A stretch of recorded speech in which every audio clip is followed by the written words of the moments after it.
स्थानिक स्वराज्य संस्थांच्या निवडणुका नियोजित वेळेतच होणार। निवडणुका पुढे ढकलण्यास निवडणूक आयोगाचा नकार। या महिन्याच्या अखेरीस निवडणूक कार्यक्रम जाहीर होण्याची शक्यता। बीडमध्ये थोड्याच वेळात ओबीसींचा महाएल्गार मेळावा। ओबीसी आरक्षणाच्या संरक्षणासाठी छगन भुजबळ मैदानात। पंकजा मुंडे, धनंजय मुंडेंचे ओबीसी नेते उपस्थित राहणार। बीडमधला मेळावा ओबीसींचा नसून विशिष्ट जातीचा। महाएल्गार मेळाव्यावर मनोज जरांगेंचा हल्लाबोल। मोर्चा काढणारे ओबीसींचे शत्रू असल्याचा टोला।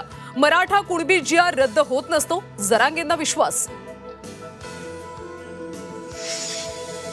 बीडचा मेळावा हा सरकारसाठी अल्टिमेटम। 10% मराठ्यांना घाबरताय, आम्ही 60% आहोत, सरकारने सावध व्हावं, लक्ष्मण हाकेंचा इशारा। मराठा आरक्षण प्रकरणाची सुनावणी पुढे ढकलली। 27 ऑक्टोबरला होणार पुढची सुनावणी। सुप्रीम कोर्टाच्या निकालाकडे संपूर्ण राज्याचं लक्ष। ठाकरे बंधू आज पुन्हा एकत्र येणार। मनसेच्या दीपोत्सवाचं उद्धव ठाकरेंच्या हस्ते उद्घाटन। शिवाजी पार्कवरच्या कार्यक्रमात उद्धव राज भेट होणार। राज्यात राष्ट्रवादी शरद पवार पक्षाचं आंदोलन। सरकारने शेतकऱ्यांची दिशाभूल केल्याचा आरोप। राष्ट्रवादी शरद पवार पक्षाकडून काळी दिवाळी साजरी।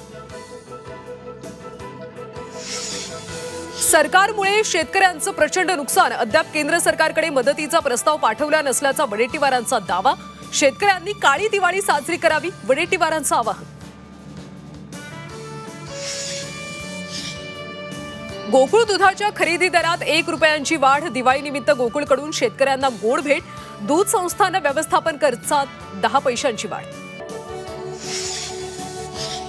आणि जळगावच्या सराफा बाजारात सोन्याच्या दरात मोठी वाढ। सोन्याच्या दरात तब्बल 3600 रुपयांची वाढ।